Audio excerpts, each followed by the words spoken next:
Welcome to this webinar to report back on the PADO 3 review. I'm going to be facilitating the discussions today. The call will last roughly 1 hour, and if you have any colleagues who would like to hear on this topic and couldn't make it for this webinar, there's another one later today, also in a different time zone. So a couple of considerations before we get started. Obviously, we won't be discussing any commercially sensitive information or otherly confidential data. And I would like to ask everyone to mute themselves while you are not speaking. We will invite you to unmute yourself for the question and answer period. And please, you can switch off your video, as this will facilitate the flow of data on the WebEx. Today's webinar has several objectives. First, and most importantly, I think we want to report back on the latest update from the PADO group, so on the pediatric ARV drug optimization group, regarding the list of priority formulations. We want to discuss some of the next steps and how we can further prioritize this list, especially in the context of thinking how we can help manufacturers develop their plans. And then there will be a discussion on the most pressing evidence gaps in pediatric ARV research, and we will have a time for questions and feedback. We hope you have a lot of feedback to share. We're here to listen to the feedback from the different stakeholders. This webinar is particularly focused on the manufacturers, so if we've missed anything or we can help you further, please let us know in the question and answer period. So the agenda looks like this. So Martina Pinatello from WHO will present the latest PADO update. Linda Watkins from CHAI will discuss how we can further prioritize this list. Marisa Vicari, my colleague at the IS, will talk about research gaps, and then we will have some time for questions. So before we get started, I'd just like to remind you of some of the ongoing progress in the field. You've probably heard about the Global Accelerator for Pediatric Formulations, something we call the GAP-F. This is really an initiative that brings all stakeholders involved in pediatric ARV drug optimization together, and it looks at the full continuum from R&D up to introduction and uptake in the country. One of the most important parts of the GAP-F concept is it starts with prioritization, and in the context of HIV, that's the Pediatric ARV Drug Optimization Group that takes care of that. The group that we named the PADO. And so today we'll focus a lot around the PADO. If you're interested in learning more about the PADO list of priority formulations, if you haven't seen these documents, there's a website on the WHO. There's a web page on the WHO website where the processes around the meeting and the outcomes are mentioned. And there's also a scientific publication where more of the clinical background is included. So I invite you to look at these documents. So now we will get started with the first presentation from Martina Pinatello. She's going to talk about the latest PADO review.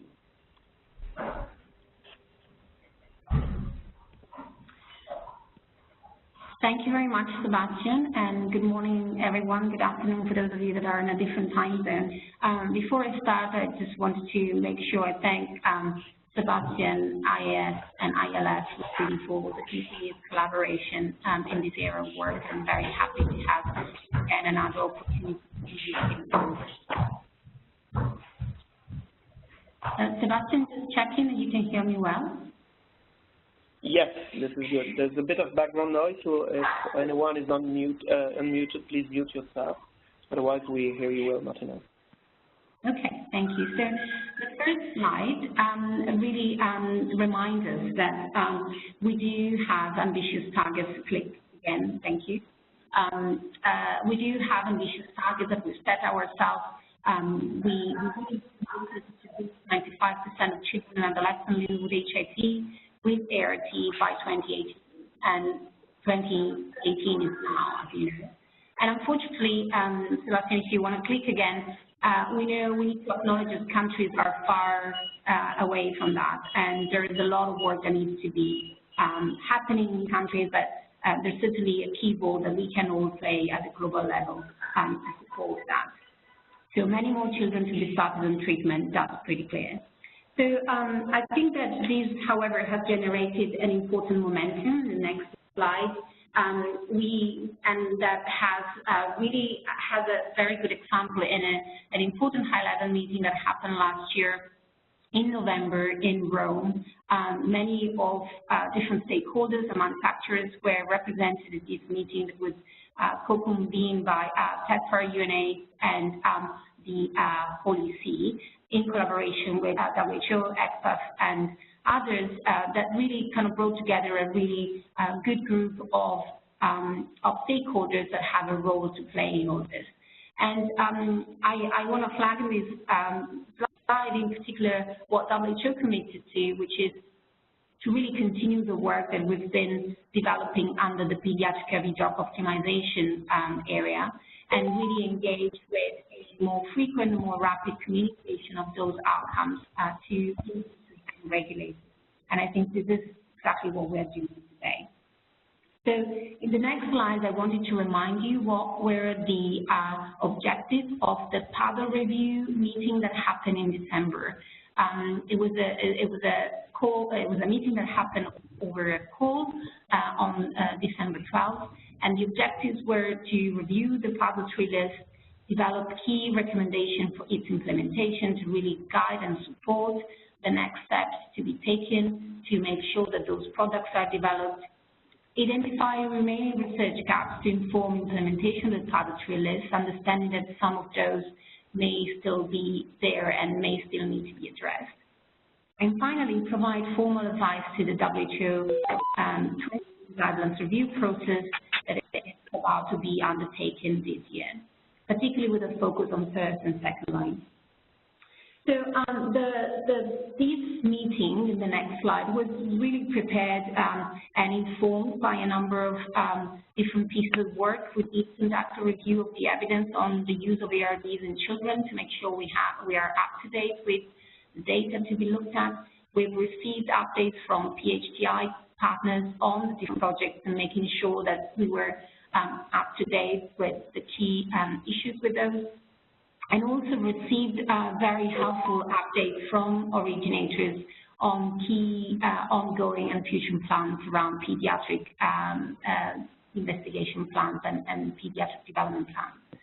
We also had an opportunity to have a webinar that was open up to many of you on the call and others potentially, that with the idea to really have a feedback and some input from everyone in the industry environment, and making sure that we really consider some key elements as we undertake and move forward this dialogue. So in the next slide, you can see the agenda of the meeting. We really had a very rapid overview of what the key issues are and what the remaining challenges are. We also heard the key outcomes of the PADO 3 consultation, and I'll mention a little bit on that. And talked about other ways to allow internal prioritization of the PADO 3 list, understanding that not everything can be developed at the same time. And then focus on really discussing the key priority projects, where we are, whether anything needs to be revised, and what the next steps are. And then talked about the key directions for the guidelines revision process to really ensure that the PADO group, in its full expertise, can be of help to the guidelines development groups that will be convened in May this year to really review some of the key recommendations around first and second line products. So I will focus particularly in those two last elements.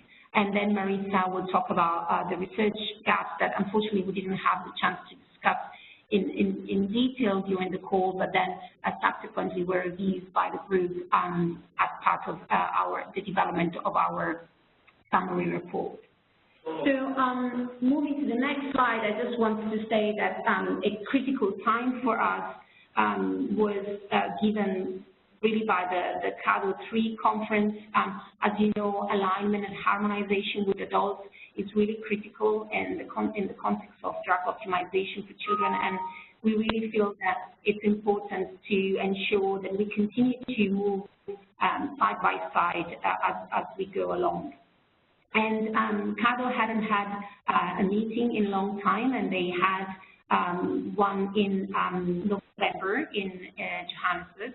And Marco Vittoria, my colleague here at WHO, helped the PADO group to really review some of the key outcomes of PADO that were relevant to the discussion and the conversation. And I won't share them today because a meeting report is being finalized and there are webinars forthcoming. So I would really recommend you to attend those webinars to make sure you have the detailed outcome of the consultation. So as I mentioned, next slide, we really paid an important focus of our meeting on reviewing the PADO 3 list implementation with a clear eye on the midterm priorities, particularly the one that you see on the figure on the top right that are in gray. And so we didn't necessarily talk about the long-term priorities, understanding that those will require some more discussion potentially in PADO 4 this year. So then the next slide, the first element that was discussed was for the group really to review what we agreed to be the target product profile for the ideal pediatric ARV formulation. And you may remember, because that's been included in previous reports and webinars, that the group really feels that triple FDC is the preferred formulation that we would want to have. However, we know that at times this is not necessary, and that shouldn't prevent rapid introduction of a new drug that becomes available for children. Overall, people really agreed that back in PADO 3 that crushable, chewable, or dispersible solid formulation still remain the most desirable product, and that's what industry should try to develop. So we reviewed these two key principles with an eye of also exploring potential options that might be important for this group as we move forward. But I think the key message is that nothing has changed. Those two principles are still very important. And the first one was really emphasized by the group as a key one to really convey that message of urgency that new drugs need to be made available to children as soon as possible, even if not in the ideal triple FDC as we would all want. So important concept to keep in mind, particularly as new products are becoming available for children. So then we did talk about, we went through every product of the PADO list one by one, and we asked ourselves what the status of that development plan was, whether we were happy with the dosing, and whether there were specific considerations for its implementation. And I'll start by talking about dolutegravir because it's the one where we clearly spent quite a bit of time on, but I won't go into the details of all of them necessarily in the same way. So for dolutegravir, you can see in this slide, the group reviewed the existing dosing recommendations as approved by US FDA and approved by EMA on the basis of data generated through the IMPACT 1093 trial. And we all know that unfortunately there is lack of alignment between the approvals as of now, but there is active discussion around how FDA plans to consider the data from IMPACT 1093 as they move forward. So you may remember also that the PAWG, the Pediatric ARV Working Group in 2016, developed a simplified WHO weight band dosing for dolutegravir that was based on the information we got from 1093 at that point, but also based on the expected the expected dosing for younger children for which approval hadn't been granted yet. And I think it's important to flag that weight band dosing because we were very lucky to have a trial that was about to start, which is the Odyssey trial, that was able to really test immediately the WHO weight band dosing that's slightly different compared to the ones approved for FDA EMA. And we are really looking forward to see data from the Odyssey PK sub-study that will potentially validate the WHO weight band dosing for dolutegravir in children above 14 kilos. So based on all this information and based on the understanding that often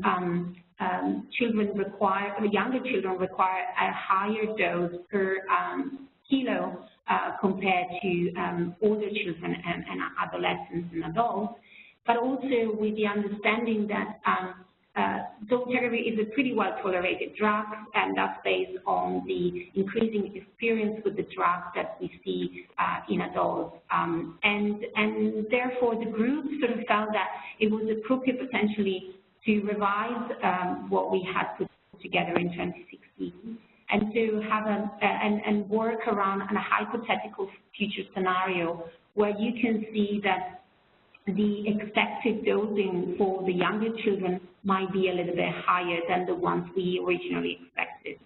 Again, it's important to remember that we don't currently have hard data from 1093 or from Odyssey that fully support this dosing, but it's important it was important for us to think about this so that we can inform the discussion around formulation development. So this was really the key dosing schedule that the group considered in any discussion around dolutegravir products. So based on the discussion that happened during the meeting, in the next slide, you can see that the group confirmed that 10 milligrams core dispersible tablet is the best dosage form to develop, and that's what's currently included in the RFP that has been launched last year by CHAI and Unitaid.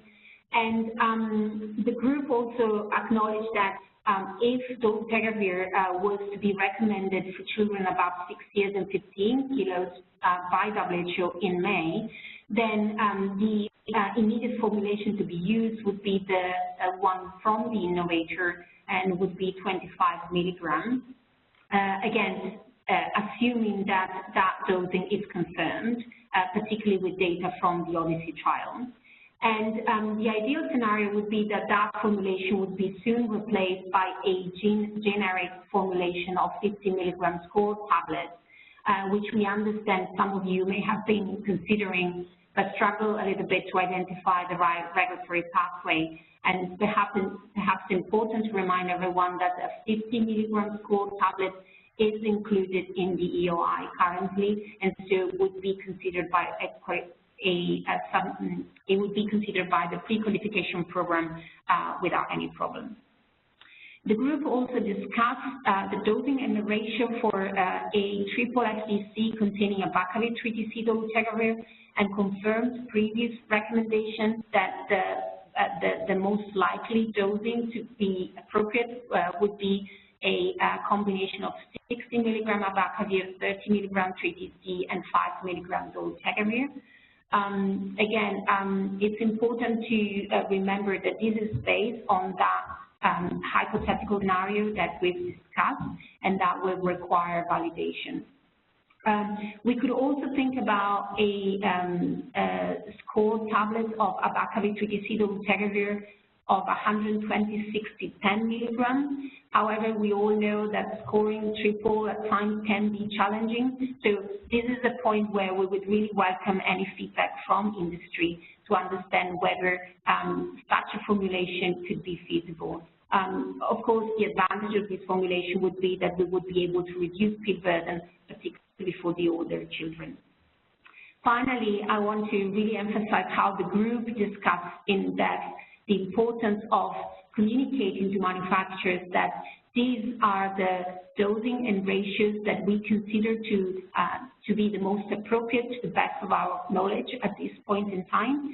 And so any manufacturer that would be interested in developing such formulation could start development of prototypes, but will need to really wait to advance the development plans until the dosing is confirmed. And we expect to be able to do that by the end of 2018, which is when 1093 will be finally completed. So in the next slide, I'm summarizing basically all the considerations that were developed by the group on the different PADO priorities. So I already talked about dolutegravir single, that the group really felt that is the key priority product that needs to be urgently developed. Dolutegravir was also emphasized again as a priority product to be developed. Nothing has changed on that front. 120 milligram tablets is still the one that would like to be developed, and incentives are being explored to support this work. I've already talked about the triple dolutegravir bacillus 3TC, so I won't spend more time on it. As you know, a number of FTAF containing products are included in the PADO list, both the FTAF as well as FTAF or XDC-TAF in combination with dolutegravir. We do, as many of you might know, there's still no approved dosing for FTAF, particularly in children less than 6 years, and so the group really felt that it's really important to urgently review the timelines with originators and potentially really encourage preliminary feasibility work on the FDC by generic manufacturers. And we, WHO as well as CHDI partners and the PAWG remain available to discuss any detail around such type of preliminary work. We talked about raltegravir, in particular with the shift towards a more important use of raltegravir in the younger children, and particularly infants and neonates, and that's in the context of dolutegravir becoming rapidly available over the next future. And so the group felt that while raltegravir remains an important drug to be developed, 50 milligram score, as we used to recommend, is probably not a priority product anymore, and that a 5 milligram score should be developed instead. With really the idea of using raltegravir in neonates as well as in infants and young children. We talked about azathioprine as a key formulation for enhanced postnatal prophylaxis, and the group feels that this is still a priority, but probably it's something that is less of a priority compared to some of the products we've mentioned already. So in terms of internally prioritize the PADO 3 product, this is probably not one of the products that we feel that needs to be urgently developed.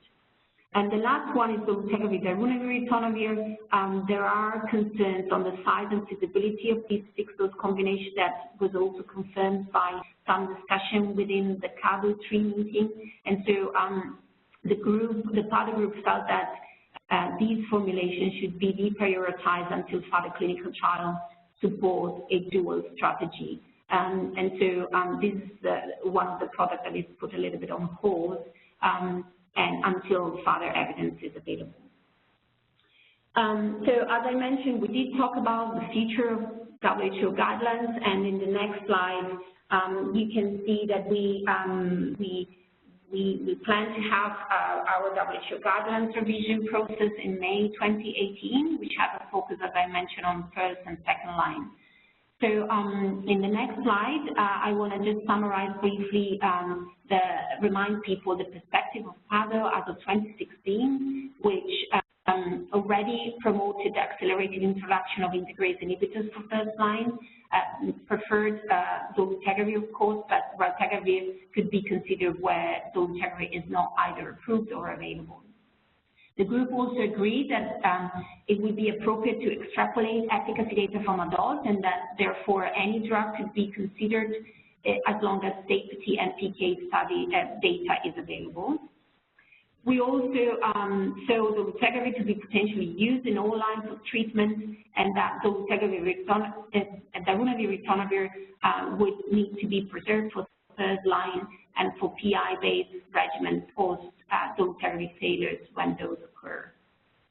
So the group discussed the use of dolutegravir in the next slide in first line, and the PADO group advised the WHO guidelines development group to extend the use of dolutegravir as preferred first line regimen for children older than 6 years and weighing more than 15 kilos. Important is that these should happen pending the availability of PK PK data from the Odyssey trial that, as I mentioned earlier, would support the WHO weight band simplified dosing for children above 14 kilos. We also discussed how it would be important to ensure enhanced monitoring of toxicity in children, as it's very clear that this drug has been used in very few children so far, and that's something that needs to be built within national surveillance, but also through observational cohorts that might be already in place and available to collect and generate information. The group also discussed the use of dolutegravir in the context of TB co-treatment, and the group felt that it would be important to have specific pediatric data, even though the double dose approach could be considered for children as well. And again, we expect Odyssey to inform that element as well. And finally, the group supports the switch of stable children who are on efavirenz, nevirapine, or lopinavir-ritonavir-based first line, and they feel that viral load prior to switching would be a good practice, but not a prerequisite. And that's really with an eye of not delaying switch to dolutegravir-based regimen in children. The next slide regards the potential use of raltegravir in first line. The group advises the WHO Guidelines Development Group to consider recommending raltegravir for first line in neonates, and when we talk about neonates, we refer to 0 to 4 weeks of age. But that should be done upon careful consideration of its feasibility in low middle income countries. These children that start raltegravir could obviously continue raltegravir beyond 4 weeks, potentially until lopinavir-ritonavir pellets can be easily administered, which is about 3 to 6 months of age. This is because the group really acknowledged some concerns around the administration of raltegravir granules in low middle income countries, and also expressed some concern around a time-limited recommendation for raltegravir that may have some impact on pediatric therapy procurement, supply management, and program implementation. So the group felt that overall the WHO Guidelines Development Group should consider raltegravir based ART only as an alternative option, but not as a preferred regimen for children starting ART between 4 weeks and 6 years of age. And I'm happy to address any question around this later on. Next slide really speaks to the use of dolutegravir in second line that will be fully informed by the Odyssey trial, estimated to be completed in 2020. But we know we have some preliminary data in adults that could support this approach, and so the group really agreed that dolutegravir in combination with an optimized backbone should be considered by the Guidelines Development Group as the preferred second-line ART regimen for all children that fail either on lopinavir or an NRTI-based regimen, first-line regimen. The use of dolutegravir after raltegravir-based first line is something that the group felt needed to be discussed further based on existing data and future data. So that's something that the PAWG will go back and discuss again. The PADO group also confirmed previous PADO recommendation around the use of darunavir-based second-line ART after failing dolutegravir, but again, people feel like it would be important to rediscuss this as more evidence becomes available, and that overall, the approach of aligning as much as possible pediatric ART in children and adults is continued to be an important principle in this context. So last slide really about the guidelines that regards the use of enhanced prophylaxis that has been quite difficult in countries, so that they have, countries have moved to adopt simplified approaches like using a triple azacitidine or extending enhanced prophylaxis beyond the currently recommended 6 weeks.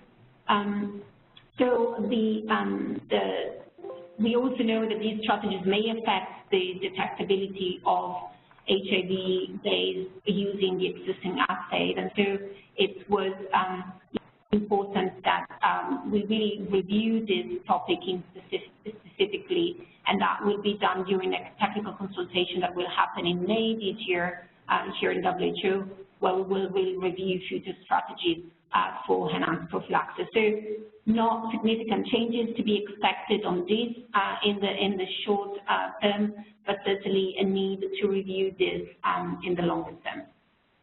So just to close, I want to share with you in the next slide the next steps of for this group. The PADO 3 review summary report is ready and will be posted very soon on the WHO website and disseminated widely so that you can see a lot of what I've talked about in much more detail. These key messages would also be part of the follow-up to the Rome meeting that I mentioned at the beginning. And as I mentioned, there will be a technical consultation in May, which will have an eye really on neonates and infants, both in terms of treatment and prevention. A GDG meeting is planned for May 2018, which is when we will expect to revise drug recommendation for children. Those recommendations will be finally and formally launched in July 2018. PAWG, of course, will contribute to that by reviewing the dosing annex as usual, and we plan to have a PADO 4 meeting at the end of the year where we will sort of review again where we are at and what needs to be done next. So I'll stop there and thank you very much for your attention and happy to take any question at the end. Thanks, Martina. That was a very nice overview of the progress and the evolution of the PADO priorities. So we will take the questions later in the Q&A period. And now we will hear from Melinda Watkins from CHAI on how we can further prioritize some of these drug combinations. Thanks, Sebastian. Just a quick audio check that you can hear me okay? Yes, this is all good. Thank you. Thanks, everyone. Good morning and good afternoon to everyone. Thanks to all of the partners for the opportunity to present this work. What I wanted to present today is about some portfolio staging. One of the clear messages we've received from suppliers throughout the PADO process is that even though we've come up with a prioritized list, that list is still quite long, as we all know. And further information and guidance was requested by many suppliers as to how to prioritize those products that appeared within the list. So as we all know, the pediatric market is too small to support a large product development portfolio. So what we launched was the idea of staging this list so that we could help with the suppliers' alignment of resources and focusing the efforts to be most efficient. We feel that this will accelerate the time to market for the products, as well as providing the clear messages not only to suppliers for their development efforts, but obviously down the road in the implementation process. So in the next slide, we developed a tool that we have taken through the PADO and PAWG group. It is still in development, but we did want to present the early work we've done so far. And what we did was we used what's called a Pew decision matrix. And this is a tool we use quite often at CHAI for various work. And it helps you rank your assets, which would be the products in this case, against the various options and the criteria that you've identified as being important. We also included a time criteria that talked about whether or not, there are sufficient clinical data available, and when considering that clinical data, we felt it would be enough to launch product development. Also, that would help identify to the suppliers exactly where products were within the life cycle, such that they could determine their level of risk that they would assume for this product development. So we initially developed this set of criteria, and the primary points of the criterion are the clinical value, the impact it would have across the weight bands, and of course the market size, because depending on the product, obviously the market size within PEDS fluctuates significantly. We have presented this at the PADO review, and we have further work to do to align the criteria and gain agreement within the group such that we can launch the prioritized and staged list later this year. Next slide, please. So here you see what we initially created as the staging criteria. The way that you use the Pew matrix is that you weight it based on whether you've determined its importance within your overall criteria. What you see here are the initial criterion we've developed. What you see in red at the bottom are some additional considerations that have come to light as we've broadened the groups that review this. I think what we will do next is we will finalize this list, so that will ultimately help us to finally stage all of the products within the PADO list. Next slide, please. So as I mentioned, we also had incorporated a timing aspect of the staged list. The timing aspect includes clinical development. Since we are talking about products very early in development on the innovator side, in many cases, for example, with CTG, with TAF, we wanted to include an aspect that estimated when we would have sufficient clinical evidence in order to be able to launch generic product development. The development status we had incorporated in two ways, which I will show a little bit later, which talks about whether or not something has already started in generic development based on what we understand the status of those products to be. And we also did it as a bit of a check of our tool to say if we were starting from zero, from scratch, what would a staged prioritized list look like if you didn't consider the work currently ongoing? And that was really just a way for us to see if this tool was performing the way that we wanted it to as far as informing us as to what the importance of each product was. And then we estimated a development duration based on a typical average time of development, and that included to FDA tentative approval in the way that we defined it within the tool. Next slide, please. So just as a bit of a key to what you will see next, we have the clinical plus what we call the lag, which is the time before development actually is implemented or initiated within the supplier's development groups. And then the various aspects, as I mentioned previously, development, approval, review timelines, et cetera. Next slide, please.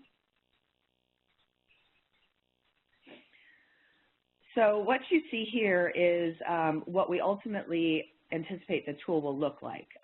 This is just a very high level, obviously, to show how we anticipate this would work. So what we would see here is the stage 1, stage 2, and stage 3 would be the various aspects of the list, and the products would appear by each of these products, of course.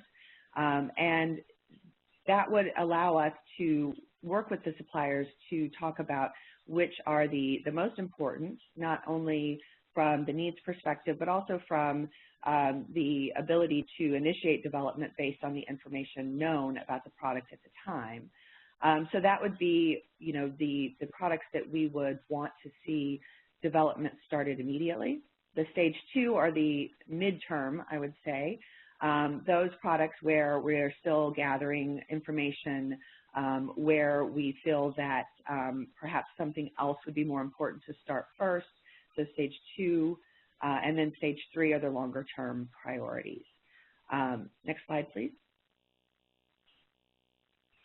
So the next steps on this work is that, as I mentioned, we're still defining all of the criteria and the weighting and scoring. And we plan to have a couple of face-to-face meetings with the PADO and PAWG partners. We'll have one at CROI, and we will have one around the time of AMDS so that we can finalize these criteria and then launch the exercise. We want to make sure that we have a wide range of input from clinical research groups, and we also want to make sure we have programmatic input as well. Our goal is that we will launch the staged PADO list around the time of IAS in July of this year. And I believe that's my last slide. It is. Thanks, Melinda. That was a very nice overview, and we look forward to see the outcomes of this staging process. So we'll move on to the next, the last presentation from Marisa Vicari at the IIF. She's going to talk about the research priorities moving forward. So take a step further into the R&D continuum. So going a bit backward. I'm just going to find our presentation, and then we can get started. Great, thank you, Sebastian. While you're doing that, just a quick sound check to see that you can hear me okay? Yes, this is fine. Okay, great. Thanks a lot. And thank you also to ILF and TWHO for having the CIFER participate in the webinar and presenting back. So part of the remit of PADO is identifying research priorities specific to focus of research of treatment optimization. And next slide, please, Sebastian. And this is the list of key gaps that were highlighted in PADO 3. And as Martina mentioned in the virtual PADO 3 review, there wasn't time to discuss all of them, but they are being considered with the drafting of the report in light of ongoing work and new developments. So in this presentation, I've included the PADO 3 research priorities for memory, but we'll go through them all. And I'll also share any questions that emerged from the virtual discussion and provide some input from the WHO CIFER research prioritization exercise, which broadly confirmed the PADO 3 research priorities. Next slide, please. So a main theme in the PADO research priorities was around newborns with neonatal prophylaxis, including questions on CMT and postnatal prophylaxis, newborn treatment, including long-acting agents, monoclonal antibodies, novel delivery systems. And again, the research that's been going in some areas here where these are being addressed is highlighted in orange. And remittance research is also on the list of priorities for newborns. And this list actually acknowledges ongoing work with IMPACT P1115, looking at the effects of early intensive antiretroviral therapy on HIV remission in neonates, and EPICAL, looking at identification of novel therapeutic strategies. And this is work that's ongoing. Next slide, please. For sequencing, there were questions around dosing and formulations. And for starting at the top with TB HIV trials, here there's really a recommendation to nest PK studies in ongoing trials to gather data in children that acquired TB while on the studies. And this is something that's being actively taken on, and it's in green to kind of show that. And there's also the recommendation underlining the importance of taste masking and bioequivalence of Kush tablets and the need for more data around these in general. Looking at active agents was another priority that was listed, as well as innovative strategies, including looking at weekends off with dolutegravir and efavirenz, which is being looked at currently by the Breather trial. Next slide, please. And so finally, novel antivirals are very high interest in them, and looking at promising novel antivirals, including the broadly neutralizing antibodies and nectins and combinectin for these populations, and having more data around that for the younger ones. So this was the list that we had. Again, I don't want to spend too much time on it. Just to review, it's been in the report that was issued last year, but there were new things that were raised, and I think that in the presentation that Martina just gave, you can see how a lot of these had come out. one of the new priorities is the need to better define renal toxicity of tenofovir at 300 milligrams in children 25 to 30 kilograms. Looking at PK data for dose reduction of darunavir-ritonavir. More information around efficacy of dolutegravir in second line for failures on raltegravir-based first line in ART, especially given the discussion on use of raltegravir for first line in neonates, children under 6 years. PK data to support the use of CAF and darunavir-ritonavir in children on TB treatment, and efficacy and safety of alternative regimens for postnatal prophylaxis.